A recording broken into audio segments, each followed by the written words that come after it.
4 palabras. Solo 4 palabras me dijo aquel niño la última tarde que estuvimos solos, y yo las repetí en voz alta delante de toda la sala sin poder sostenerme de pie. La gente lloraba. Yo lloraba. Y nadie en esa sala sabía que esas 4 palabras me habían perseguido durante 19 años, desde un cuarto de hospital en Monza hasta el día en que comprendí que Carlo había visto algo que yo tardaría casi 2 décadas en entender.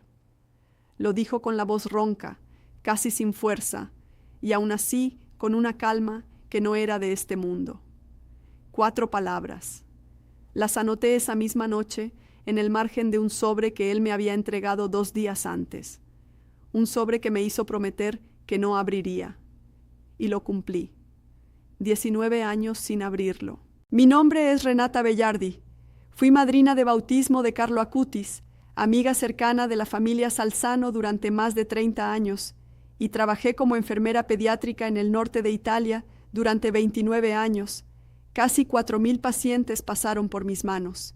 Yo no era de las que creían en señales. Veía morir niños cada mes. Cuando uno ve eso tantas veces, deja de buscar el cielo y aprende a mirar las máquinas, los números, las dosis. Pero lo que Carlo me dijo en esa cama, esas 4 palabras, no violaban ningún secreto. Me las dijo con los ojos abiertos, mirándome fijo, y combinadas con lo que encontré 14 años después, dentro de ese sobre sellado, destruyeron todo lo que yo creía saber sobre lo que un niño de 15 años puede o no puede saber antes de morir. Caí de rodillas. No aquella noche de octubre de 2006. 14 años más tarde, en un lugar exacto que Carlo me había nombrado, en una fecha que ya estaba escrita en ese papel que yo había jurado no abrir. 19 años callé. 19 años guardé el sobre en el cajón de abajo de mi mesilla, debajo de las recetas viejas y los rosarios rotos. Hoy lo cuento todo. Para entender por qué esas 4 palabras me partieron en 2, tengo que volver atrás. A cómo llegué a esa familia y a esa cama de hospital. Me hice enfermera a los 22 años porque mi madre murió de cáncer cuando yo tenía 16 y nadie supo explicarme nada en aquel hospital frío de Milán. Decidí que yo sería la que explicara, la que se quedara. Trabajé en oncología pediátrica, que es el lugar donde la fe va a morir o a hacerse de acero, no hay punto medio. Yo elegí el primer camino durante muchos años. Vivía sola en un apartamento pequeño en Monza, con una planta de albahaca en la ventana que nunca conseguí mantener viva más de un mes. Conocí a Antonia Salzano en 1990, en un curso prematrimonial donde yo daba una charla sobre cuidados del recién nacido. Nos hicimos amigas de inmediato. Cuando nació Carlo, el 3 de mayo de 1991, en Londres, Antonia me llamó por teléfono llorando de alegría y me pidió que fuera su madrina. Acepté sin pensarlo. No imaginaba entonces lo que ese niño significaría.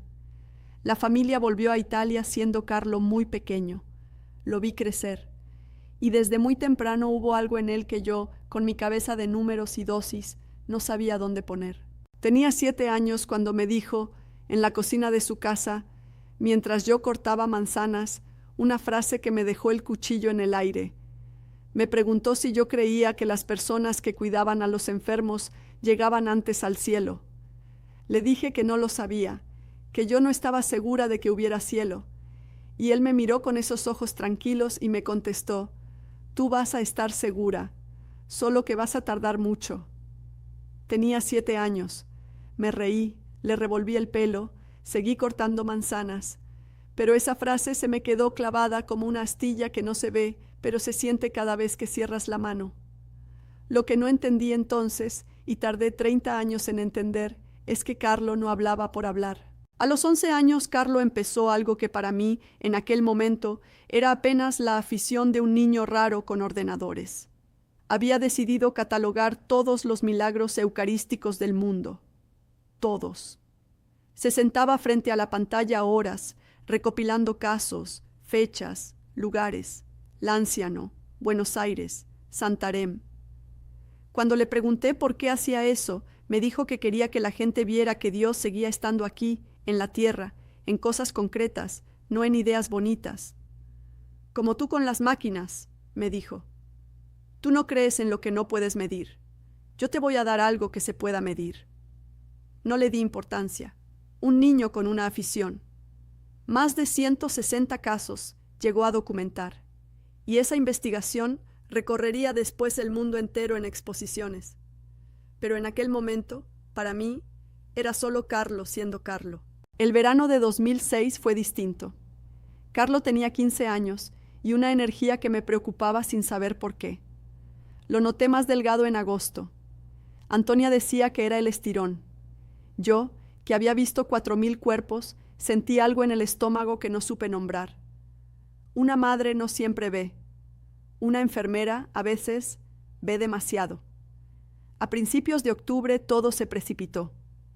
Carlo empezó con fiebre, cansancio extremo, unas manchas en la piel que a Antonia le parecieron alergia, y a mí, en cuanto las vi, me helaron la sangre. La insistí para que lo llevaran al hospital de inmediato. No alergia. Petequias. Sangrado bajo la piel. El 10 de octubre lo ingresaron en el Hospital San Gerardo de Monza. El diagnóstico llegó como un mazazo. Leucemia. Y no cualquiera. Leucemia promielocítica aguda. El tipo M3, una de las formas más fulminantes que existen. En un adulto ya es brutal. En un adolescente, con la carga que él traía, los médicos hablaron en voz baja en el pasillo, y yo, que conocía ese tono de voz mejor que nadie, supe lo que significaba antes de que lo dijeran. Le quedaban días, no semanas, días. Fui al hospital esa misma tarde.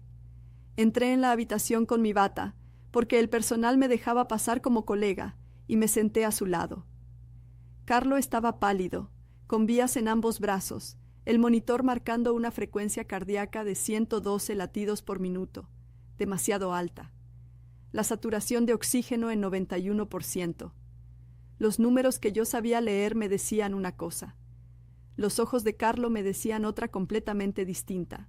Porque él sonreía, y no era la sonrisa forzada del que finge estar bien para no asustar a su madre. Era otra cosa, una serenidad que yo no había visto en 29 años de carrera, ni en ancianos en paz con su muerte, ni en santos de estampita. Algo que no encajaba en ninguna casilla de mi cabeza ordenada. Y entonces, esa primera tarde, Carlo me entregó el sobre. Era un sobre blanco, normal, de los de carta, cerrado y sellado con cinta adhesiva por los bordes. Pesaba poco. Dentro había algo, un papel doblado, quizá 2. Me lo puso en la mano con una firmeza que no correspondía a su estado y me dijo: Renata, guárdalo. No lo abras hasta que sepas que es el momento. Tú lo vas a saber. Y cuando lo abras, vas a entender por qué tardaste tanto en creer. Le pregunté qué era. No me contestó. Solo cerró mis dedos sobre el sobre con su mano fría y volvió a sonreír. Le pregunté de nuevo, casi enfadada, porque yo necesitaba explicaciones, necesitaba datos, y él solo repitió: cuando sea el momento. Guardé el sobre en el bolsillo interior de mi bata, y allí empezó todo. Porque esa misma noche, cuando creía que ya nada podía sorprenderme en aquel hospital donde había trabajado media vida, ocurrió la primera cosa que mi mente de números no pudo explicar, y no sería la última. Lo que pasó esa noche con la temperatura de Carlo es algo que tardé años en atreverme a contar. Volví a su habitación cerca de la medianoche. Antonia se había quedado dormida en el sillón, agotada. Carlo dormía, o eso parecía. Me acerqué para revisar las constantes, una costumbre profesional que no podía apagar. La piel de su frente, al rozarla con el dorso de la mano, estaba fría. Demasiado fría para alguien con fiebre registrada hacía horas. Pensé que el monitor estaba fallando. Tomé el termómetro digital de la mesilla, uno de los del propio hospital, calibrado. 34 grados con 2 décimas. Imposible para un paciente febril. Pensé en hipotermia, en shock, en 1000 causas clínicas. Llamé a la enfermera de guardia. Trajo otro termómetro, uno de oído, distinto sistema. 37 grados con 8. Fiebre. Los dos aparatos, con 2 minutos de diferencia, daban lecturas que no podían coexistir en el mismo cuerpo humano. Cambiamos el termómetro de oído por uno timpánico nuevo, recién sacado del envoltorio. 37,9. Volvimos al digital de contacto. 34,2. Y ahora el problema era peor. Si los aparatos funcionaban, lo que tenía delante no respondía a la fisiología que yo había estudiado durante años. Un cuerpo no puede estar frío en la superficie y febril en el interior con esa diferencia, no de forma estable, no durante horas. La enfermera de guardia, una mujer de 50 años con la que yo había trabajado, me miró y dijo en voz baja que mejor no anotáramos nada raro, que seguro era un fallo de los equipos. Anotamos la fiebre, la oficial, pero yo me quedé esa noche con una pregunta en la cabeza que no me dejaba dormir.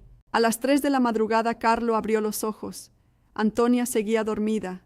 Me miró, lúcido, sin rastro del sopor de la medicación, y me dijo algo que anoté palabra por palabra en una servilleta porque sabía que mi memoria me traicionaría. No te asustes por la temperatura. Mi cuerpo ya está aprendiendo a estar en otro sitio. Tenía 15 años. Estaba sedado y hablaba con una claridad que ningún protocolo médico podía explicar. Le tomé el pulso con mis dedos sin confiar en el monitor. 112 marcaba la pantalla. Bajo mis dedos conté 72 latidos limpios, regulares, los de un niño sano en reposo. Conté 2 veces, 3 veces. El monitor seguía en 112. Mis dedos seguían en 72. Y entendí que la máquina y la carne de Carlo estaban contando 2 historias diferentes, y que yo, la mujer que solo creía en lo que podía medir, tenía 2 mediciones contradictorias del mismo niño en la misma mano. Esa fue la primera grieta, pequeña. La tapé con explicaciones, como tapamos todo lo que nos asusta. Me dije que estaba agotada, que los equipos viejos fallan, que el dolor me hacía ver cosas. Funcionó por unas horas, pero al día siguiente la grieta se hizo más ancha y ya no hubo termómetro que la cerrara, porque lo que Carlo dijo a la mañana siguiente delante de 3 médicos tenía fecha. El 11 de octubre, por la mañana, entró en la habitación el equipo de hematología. El jefe del servicio, un hombre seco y brillante, de esos que han enterrado toda capacidad de asombro bajo años de ciencia, revisó los análisis de sangre de la madrugada. Recuerdo el silencio cuando leyó las cifras. Los glóbulos blancos de Carlo estaban en niveles que él calificó, textualmente, de incompatibles con el estado del paciente que tenía delante. Me explicó, porque me trataba como colega, que con esa carga leucémica, Carlo debería estar en coma, con sangrados internos masivos, con dolor insoportable. Y en cambio, estaba consciente, hablando, hasta bromeando con la enfermera sobre el sabor de la gelatina del desayuno. Pidió repetir la analítica, convencido de un error de laboratorio. Repitieron la extracción a las 10 de la mañana. Mismos valores. El médico, que no creía en nada que no estuviera en un gráfico, frunció el ceño y pidió una tercera muestra a otro laboratorio, el de un hospital cercano, para descartar contaminación de los reactivos. La enviaron en taxi. Tardó 3 horas. A la 1 de la tarde llegó el resultado. Idéntico. 3 laboratorios, 3 extracciones, la misma imposibilidad clínica repetida. Y ahí el problema dejó de ser un error técnico, porque si los 3 laboratorios coincidían, entonces Carlo, según la sangre que corría por sus venas, tenía que estar muriéndose en agonía, y según sus ojos y su voz, estaba en una paz que ninguno de nosotros, los sanos, conocíamos. Fue entonces cuando Carlo, escuchando al médico discutir con un residente sobre los plazos, levantó la voz lo justo para que lo oyéramos y dijo: «El día 12, por la tarde, no se preocupen tanto por las cuentas». El médico se giró, molesto, y le preguntó qué quería decir. Carlo solo repitió: «El 12», y volvió a mirar por la ventana. Yo lo anoté, en la misma servilleta. El 12, por la tarde. Lo anoté porque mi instinto de enfermera me decía que no, que con esos valores podía aguantar 3 o 4 días más, que ningún niño predice el día exacto de su muerte como quien anuncia la hora de un tren. El médico salió de la habitación visiblemente incómodo. Me dijo en el pasillo que el chico estaba haciendo una negación psicológica, que era normal, que pusiéramos más atención al control del dolor. Yo asentí, pero por dentro algo se había roto del todo, porque ese niño acababa de poner una fecha sobre la mesa y yo tenía la maldita certeza, después de 4,000 pacientes, de que esa fecha era demasiado pronto para ser real. Me equivocaba. Y comprobar cuánto me equivocaba fue lo que me dejó temblando en el pasillo de aquel hospital la tarde siguiente. Si lo que acabas de escuchar te ha removido por dentro, déjame darte algo antes de seguir, porque sé que muchos de ustedes están cargando una pena en silencio, igual que yo la cargué tantos años.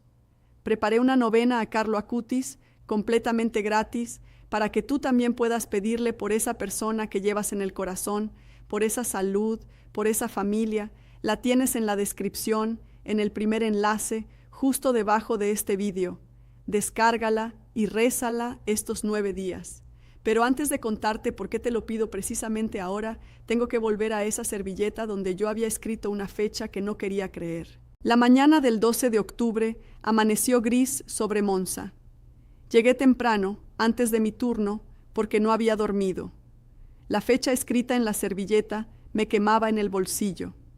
Entré en la habitación y encontré a Carlo despierto, sentado contra las almohadas, con un color en la cara que no correspondía a alguien en sus últimas horas.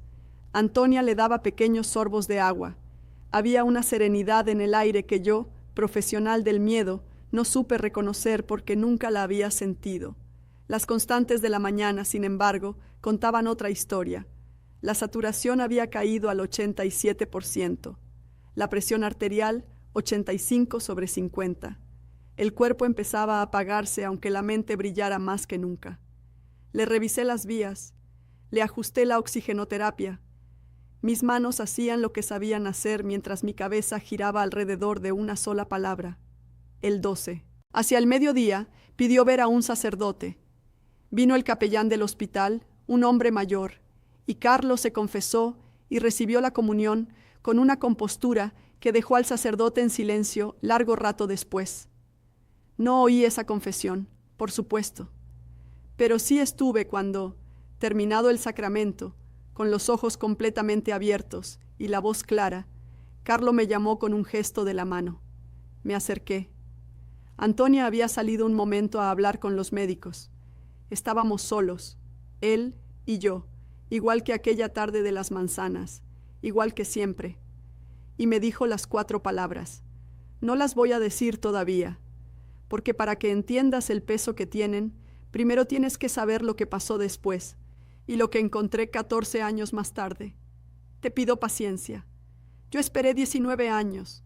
Tú puedes esperar unos minutos. Después de decírmelas, Carlos cerró los ojos. No dramáticamente, como quien se acomoda para dormir. Eran las 2:30 de la tarde. A las 3 entró Antonia. A las 3:20 el ritmo cardíaco empezó a descender en el monitor de forma sostenida. 110, 90, 60. Antonia le tenía la mano. Yo estaba a los pies de la cama, paralizada, viendo cómo la fecha de la servilleta se cumplía delante de mis ojos. A las 3:45 de la tarde del 12 de octubre de 2006, Carlo Acutis murió, el día que él había anunciado. Por la tarde, como había dicho. 15 años. Yo había visto morir a muchos. Conocía el procedimiento, los tiempos, lo que viene después. Pero lo que vino después con el cuerpo de Carlo no estaba en ningún manual. Por protocolo, el cuerpo de un fallecido se mantiene en la habitación un tiempo antes del traslado. Me quedé yo a hacer los cuidados post-mortem, en parte por respeto a la familia, en parte porque no podía soltar la mano de aquel niño, y a la media hora, mientras preparaba lo necesario, le rocé la frente.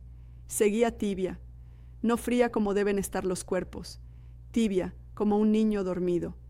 Lo atribuí al tiempo transcurrido, todavía pocos minutos, pero pasó 1 hora, 2, y la piel de Carlo no se enfriaba al ritmo que la física impone a todos los cuerpos, sin excepción. Tomé un termómetro, 35 grados con 6 décimas, casi 2 horas después de la muerte. La temperatura corporal desciende aproximadamente 1 grado por hora en condiciones normales. Carlo debería haber estado en torno a los 34. La diferencia era pequeña, sí, pero estaba del lado imposible. Lo que me heló no fue solo el número, fue otra cosa, algo más perturbador, que descubrí cuando fui a cerrar el sobre en mi bolsillo y mi mano tocó algo que no recordaba haber metido ahí. Pero eso lo guardé, igual que el sobre, durante años. Y antes de poder entenderlo, otra persona, alguien que no era yo, vio en el cuerpo de Carlo algo que volvió todo aún más inexplicable. El segundo testigo fue el doctor Ferrante, médico forense que intervino en los trámites posteriores. 3 días después de la muerte, yo seguía dándole vueltas a las temperaturas, a la fecha, a las 4 palabras. No podía trabajar. Pedí unos días. Y en una de las gestiones del hospital coincidí con el doctor Ferrante, un patólogo de 60 años, ateo declarado, hombre de bisturí y estadística, alguien que en 30 años de profesión decía no haber visto jamás nada que no pudiera explicar. Me buscó él a mí. Eso fue lo extraño. Sabía que yo había estado cerca de la familia y me pidió hablar en privado, en la cafetería del hospital.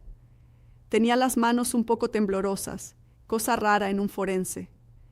Me dijo que había examinado el cuerpo de Carlo por requerimientos administrativos previos al traslado para el funeral, una revisión rutinaria, y que algo no cuadraba. Me explicó que, transcurridas más de 40 horas desde el fallecimiento, el cuerpo no presentaba los signos de descomposición esperables. La rigidez cadavérica, que aparece y luego desaparece siguiendo una curva conocida, en Carlo se comportaba de forma irregular. Y había algo más que lo tenía sin dormir. La flexibilidad de las articulaciones y el aspecto de la piel correspondían, según sus propias palabras, a un cuerpo de pocas horas, no de casi 2 días. Le pregunté si lo había medido, porque yo necesitaba números, no impresiones. Sacó una libreta. Había anotado la temperatura ambiente de la sala de depósito, 16 grados, y la temperatura medida en el cuerpo de Carlo 40 horas después, 29 grados con 4 décimas. En esas condiciones, un cuerpo debería haber igualado prácticamente la temperatura ambiente. 29 grados era, según el modelo forense que él manejaba, sencillamente imposible. Repitió la medición con su propio equipo, no el del hospital. 29,4. Cambió la sonda. 29,2. Y ahora teníamos 2 profesionales, 2 personas que no creían en nada que no se pudiera medir, mirando una cifra que ninguno de los 2 podía colocar dentro de la ciencia que habíamos estudiado. Ferrante me preguntó si yo sabía quién era ese chico. Le dije que mi ahijado, que catalogaba milagros eucarísticos en Internet. El forense se quedó callado un rato largo. Después dijo una frase que no he olvidado. Llevo 30 años explicando la muerte. Es la primera vez que la muerte no me deja explicarla a mí. No volví a verlo en mucho tiempo, pero antes de irse me hizo una pregunta que reabrió todo lo que yo intentaba cerrar. Me preguntó si el niño había dicho algo antes de morir, si había dejado alguna instrucción, algún mensaje. Yo, instintivamente, me llevé la mano al bolsillo donde guardaba el sobre, y no le dije nada. Pero el gesto no le pasó desapercibido, y su mirada se clavó en mi bolsillo de una manera que me hizo entender que aquel sobre era mucho más importante de lo que yo quería admitir. Esa noche, en mi apartamento, tuve por fin el valor de revisar qué era eso que había tocado en el bolsillo el día de la muerte. Y lo que encontré junto al sobre no debería haber estado ahí. Junto al sobre sellado había una pequeña medalla de la Virgen, antigua, con el reverso gastado. Yo no la había metido ahí. No era mía, no la había visto nunca, y sin embargo estaba en el bolsillo interior de mi bata, el mismo donde Carlo había puesto el sobre 2 días antes, cuando él aún estaba consciente y yo no me había separado de esa bata en ningún momento, ni siquiera para lavarla. Le di 1000 vueltas, quizá alguien la puso, quizá estaba ahí desde antes y nunca la había notado, pero el bolsillo era pequeño, y yo lo usaba a diario. Habría notado una medalla. La dejé sobre la mesilla, junto al sobre cerrado. Y durante años esa medalla y ese sobre fueron los 2 objetos que más miedo me daba tocar de toda mi casa. El funeral de Carlo fue multitudinario. Vino gente de toda Italia, personas que decían haberlo conocido por internet, por sus trabajos, por su catequesis. Yo no entendía cómo un niño de 15 años, sin redes sociales famosas, sin nada espectacular, había tocado a tanta gente. Antonia, su madre, estaba destrozada y a la vez sostenida por una fuerza que yo no comprendía. Me dijo en el cementerio una frase que se me grabó. Carlo me dijo que no llorara mucho, porque iba a seguir trabajando desde el otro lado. Volví a mi trabajo, volví a mis turnos, a mis máquinas, a mis números. Intenté enterrar todo aquello bajo la rutina. Y casi lo conseguí, durante años. El sobre en el cajón, la medalla junto a él, las 4 palabras dobladas en un rincón de mi memoria que evitaba visitar. Pero hubo algo que no me dejó cerrar del todo. Una cosa pequeña que Carlo me había dicho la primera tarde, mezclada entre otras frases y a la que en aquel momento no presté atención. Me había dicho que un día yo iba a cuidar a alguien en un lugar de agua, lejos del frío de aquí, y que ahí lo entendería. Lo había olvidado por completo, hasta que, años después, esa frase volvió a buscarme. Pero todavía no es el momento de esa parte. Lo que sí ocurrió y empezó a resquebrajar mi escepticismo fue lo que pasó con las temperaturas de otros pacientes, porque desde la muerte de Carlo algo cambió en mi forma de mirar a los que se iban, y la primera vez que me atreví a comprobarlo fue casi un año después, con una niña llamada Sofía. La niña se llamaba Sofía Marchetti, tenía 9 años y un tumor cerebral que no daba tregua. La cuidé durante sus últimas 3 semanas en el mismo hospital de Monza. Y por primera vez desde Carlo, decidí hacer algo que ningún protocolo pedía: registrar con rigor las temperaturas post-mortem de los pacientes que fallecían bajo mi cuidado.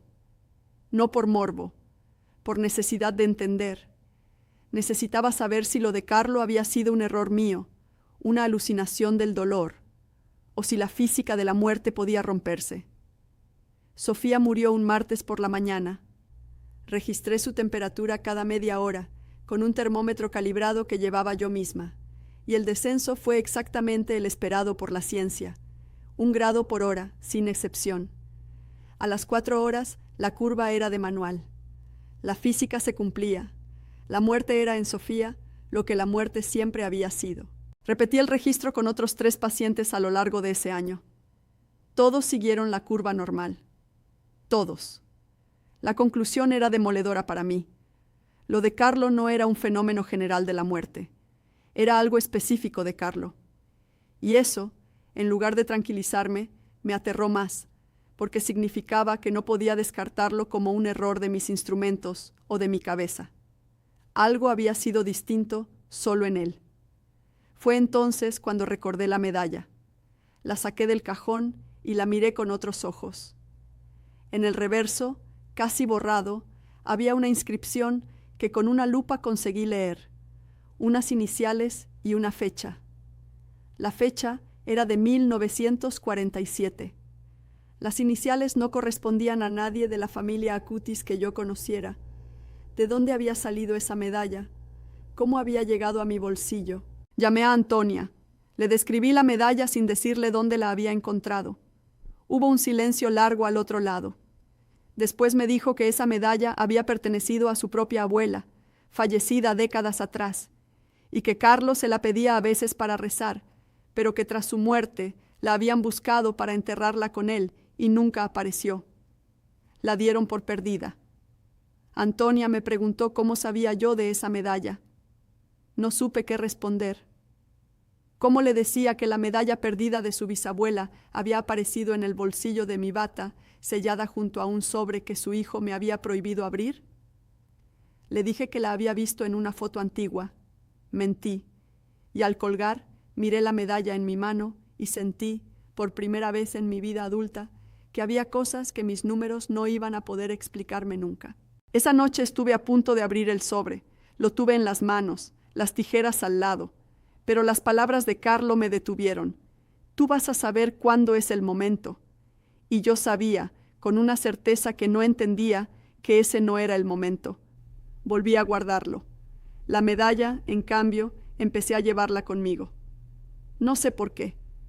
Quizá por la misma razón por la que, desde aquel día, llevo siempre conmigo un rosario. Desde aquel año llevo siempre un rosario hecho en memoria de Carlo, con cuentas en forma de rosa, como las que él amaba poner en las imágenes de la Virgen.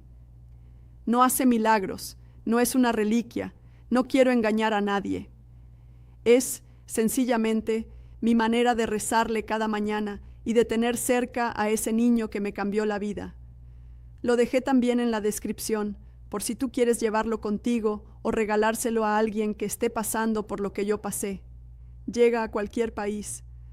Pero lo que descubrí, cuando por fin busqué quién había sido Carlo de verdad, más allá de mi ahijado, cambió incluso la forma en que yo rezaba con él. Habían pasado ya varios años cuando me decidí a entrar en el mundo que Carlo había construido. Su web, su trabajo, la exposición de milagros eucarísticos que él había catalogado siendo un niño y que, para mi sorpresa, recorría ahora el mundo entero, traducida a decenas de idiomas, expuesta en parroquias de los 5 continentes.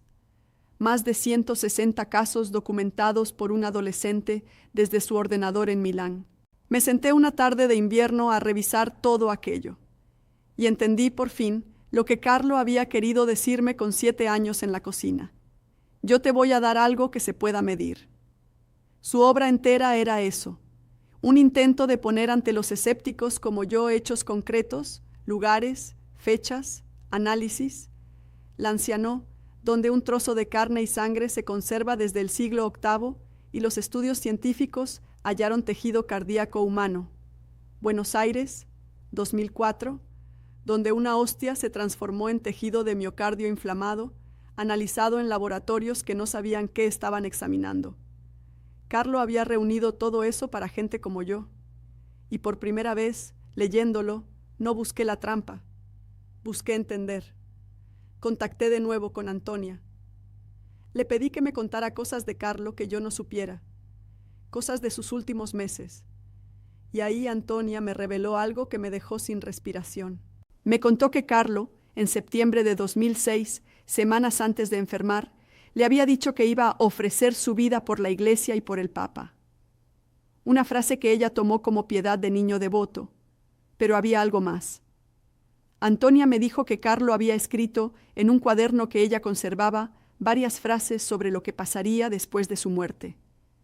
Y una de esas frases me la leyó por teléfono, y yo tuve que sentarme en el suelo de mi cocina. Carlo había escrito: mi cuerpo se quedará para que la gente crea, me encontrarán entero. Lo escribió en 2006, 13 años antes de que ocurriera, porque en 2019, cuando exhumaron el cuerpo de Carlo para los procesos de su beatificación, lo encontraron en un estado de conservación que dejó a todos atónitos. Su cuerpo descansa hoy en la Basílica de Santa María de los Ángeles, en Asís, visible para los miles de peregrinos que acuden cada día. Un cuerpo que un niño había anunciado que se conservaría para que la gente crea. Y entonces, todo lo que yo había visto en aquel hospital cobró un sentido nuevo y terrible. La temperatura que no bajaba, la rigidez que no aparecía, la piel de pocas horas 40 horas después. No habían sido errores de mis instrumentos.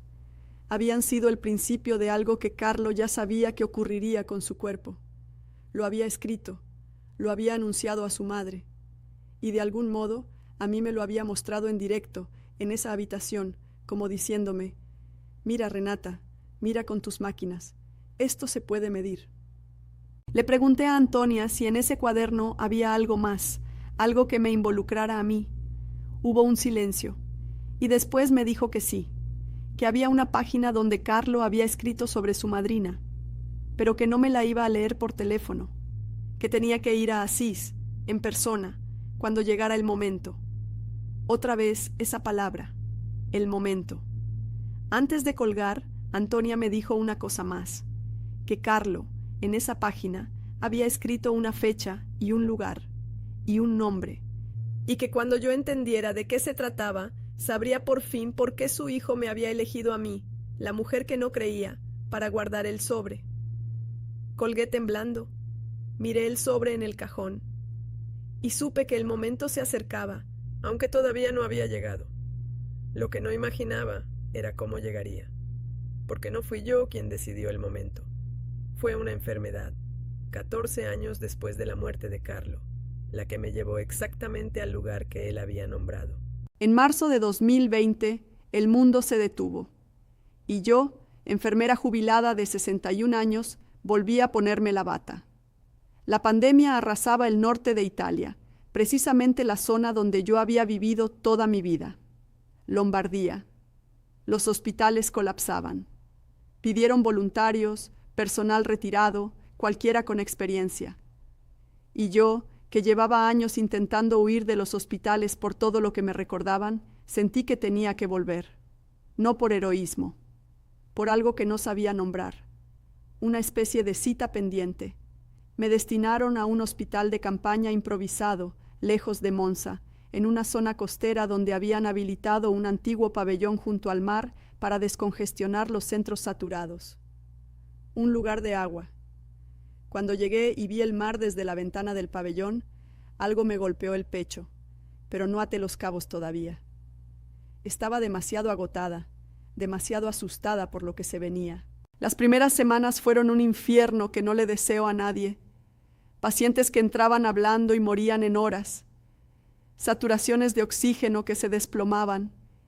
Yo había visto morir a muchos, pero nunca tantos, nunca tan rápido, nunca con tanta soledad, porque las familias no podían entrar.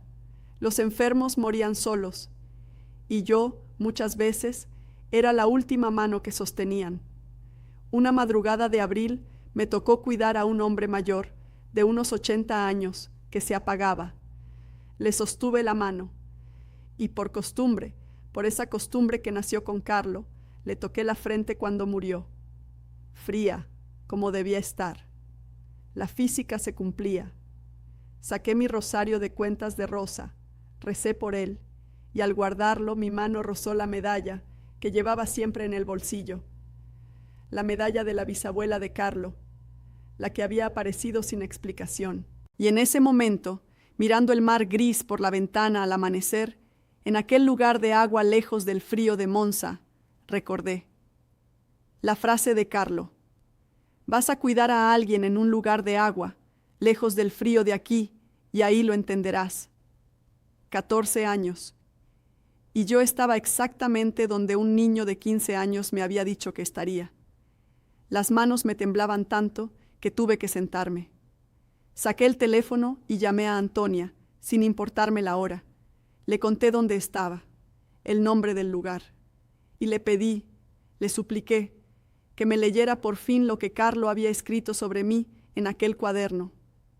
Hubo un silencio largo, y después Antonia, con la voz quebrada, me dijo que no hacía falta que ella me lo leyera, que lo que Carlo había escrito en el cuaderno era una sola línea: cuando Renata llegue al lugar de agua, que abra el sobre. Ese es el momento. Colgué. Tenía el sobre conmigo. Lo había metido en mi bolsa al salir de casa para la pandemia, sin saber por qué, como había llevado la medalla todos esos años. 14 años sellado. Y supe, con una certeza absoluta que recorrió todo mi cuerpo, que ese amanecer, en ese pabellón junto al mar, con un muerto recién enfriado a mi lado y un rosario en la mano, había llegado por fin el momento. Lo abrí. Rompí la cinta adhesiva con dedos temblorosos. Dentro había un papel doblado en 4. Lo desdoblé y leí lo que Carlo había escrito 14 años antes, con su letra de niño de 15 años. Había una fecha: primavera de 2020. Había un lugar, un hospital junto al mar, no en Monza. Y había unas palabras, las mismas 4 palabras que él me había dicho en la cama del hospital aquella tarde del 12 de octubre, escritas de su puño y letra años antes de decírmelas en voz alta. Las 4 palabras eran: volverás a creer aquí. Carlo me había dicho esas 4 palabras en su lecho de muerte, mirándome a los ojos: volverás a creer aquí. Y yo, en aquel momento, pensé que se refería al hospital de Monza, y me dolió, porque yo seguía sin creer y él se moría pensando que su madrina volvería a la fe. Pero no se refería a Monza, se refería a este lugar, a este amanecer, al lugar de agua. Había escrito el aquí 14 años antes de que yo supiera que existiría, y debajo de las 4 palabras, en el mismo papel, Carlo había escrito una última línea que terminó de quebrarme. La medalla de la bisabuela te acompañará hasta entonces. No la busques, ella te encuentra. La medalla que había aparecido sin explicación en mi bolsillo el día de su muerte. La que la familia buscó para enterrarlo y nunca encontró. Carlos sabía. Lo había sabido todo. La fecha, el lugar, la medalla, mi regreso a la fe. Un niño de 15 años, muriendo de leucemia, había escrito el mapa exacto de un día que ocurriría 14 años después de su muerte. Caí de rodillas en aquel pabellón, no de cansancio, de rendición. Lloré como no había llorado nunca, ni siquiera con la muerte de mi madre. Lloré todo lo que no había llorado en 29 años de enfermera de acero, y por primera vez en mi vida adulta recé de verdad, no por costumbre, no por el muerto que tenía al lado. Recé porque creía, porque por fin creía. Sé exactamente lo que estás sintiendo ahora mismo, porque yo lo sentí de rodillas en aquel lugar exacto que Carlo me había anunciado 14 años antes. Si quieres tener a Carlo cerca cada día, sostener algo entre las manos cuando reces por los tuyos, por esa persona enferma, por ese hijo que se alejó, ese rosario del que te hablé está en la descripción, en el primer enlace, debajo del vídeo. Cuentas en forma de rosa, hecho para rezar con calma, para regalárselo a una madre, a una hija, o para tenerlo tú. Es una edición limitada y llega a todo el mundo. Y antes de despedirme, quiero contarte dónde estoy hoy y lo que pasó cuando por fin conté todo esto en voz alta, porque esa es la última cosa que Carlo me dejó. Sobreviví a aquella primavera. Muchos no. Cuando terminó lo peor, volví a casa cambiada. No era la misma Renata que había entrado al pabellón. Llevaba conmigo el sobre abierto, el papel con las 4 palabras, la medalla y un rosario gastado de tanto rezarlo. Lo primero que hice fue ir a Asís. Necesitaba ver a Carlo. Su cuerpo descansa en la Basílica de Santa María de los Ángeles, visible, con esa ropa sencilla que él usaba, zapatillas deportivas y un pantalón normal, un santo adolescente que parece dormido. Me arrodillé frente a él y le hablé en voz baja, como cuando cortaba manzanas en su cocina. Le pedí perdón por haber tardado tanto, y juré que ya no callaría. En octubre de 2020, apenas meses después de aquella primavera, Carlo Acutis fue beatificado por el Papa Francisco. Yo estuve allí. Lloré entre miles de personas que lo habían conocido por internet, por su obra, por su testimonio, y pensé que él lo había visto venir todo, igual que vio venir su muerte el día 12, igual que vio venir mi pabellón junto al mar. Empecé a contar mi historia, primero en grupos pequeños de mi parroquia, después en encuentros más grandes, médicos, enfermeras, gente de ciencia que, como yo, había construido murallas contra lo inexplicable. Llevé los registros de temperatura. Conté lo del doctor Ferrante, que años después, ya retirado, me confesó que aquel caso lo había llevado de vuelta a la fe de su infancia. Conté lo de los 3 laboratorios. Conté la fecha anunciada. Y conté, siempre al final, las 4 palabras. El 7 de septiembre de 2025, Carlo Acutis fue canonizado por el Papa León XIV durante el jubileo. San Carlo Acutis, el primer santo de su generación, el santo de los jóvenes, el que catalogaba milagros desde un ordenador. Estuve en Roma ese día, y fue después de esa ceremonia, en una sala llena de testigos, médicos y familias, cuando me pidieron que contara mi testimonio completo por primera vez en público grande. Conté todo, y al llegar al final, cuando dije en voz alta las 4 palabras que Carlo me había dicho y que había escrito 14 años antes de que se cumplieran, la sala entera se quedó en silencio. Y después todos lloraron. Antonia, que estaba presente, se levantó y me abrazó delante de todos. Lloramos juntas, la madre y la madrina, por el niño que nos había dejado a las 2 un mapa hacia el cielo. Hoy tengo 66 años. Doy charlas por toda Italia y he viajado a España, a México, a Argentina, contando esta historia a gente que, como yo, necesita algo que se pueda medir antes de poder creer. Llevo siempre la medalla de la bisabuela y el rosario de cuentas de Rosa. El sobre, abierto, lo guardo enmarcado en mi casa, con las 4 palabras visibles: volverás a creer aquí. Y cada mañana, cuando rezo, le doy las gracias a ese niño de 15 años que vio, con una claridad que ninguna máquina podrá medir jamás, lo que tardaría una mujer testaruda 19 años en aceptar. Que el cielo deja huellas, que esas huellas se pueden tocar, y que a veces vienen en forma de una temperatura imposible, una medalla que aparece sola, o 4 palabras escritas por un santo antes de que supiéramos que lo era. Si este testimonio te ha marcado tanto como marcó mi vida, te pido una sola cosa: suscríbete a este canal y comparte este video con alguien que necesite escucharlo, con alguien que esté pasando por lo que yo pasé, con alguien que haya dejado de creer. En este canal seguimos recogiendo las huellas que Carlo dejó por todo el mundo, y si quieres llevarte algo de esta historia, en la descripción tienes la novena gratuita a Carlo Acutis y el rosario de cuentas de Rosa del que te hablé. Reza, comparte y mantén viva su memoria. Carlo decía que la Eucaristía era su autopista al cielo. Yo tardé 19 años en creerle. Tú no tardes tanto.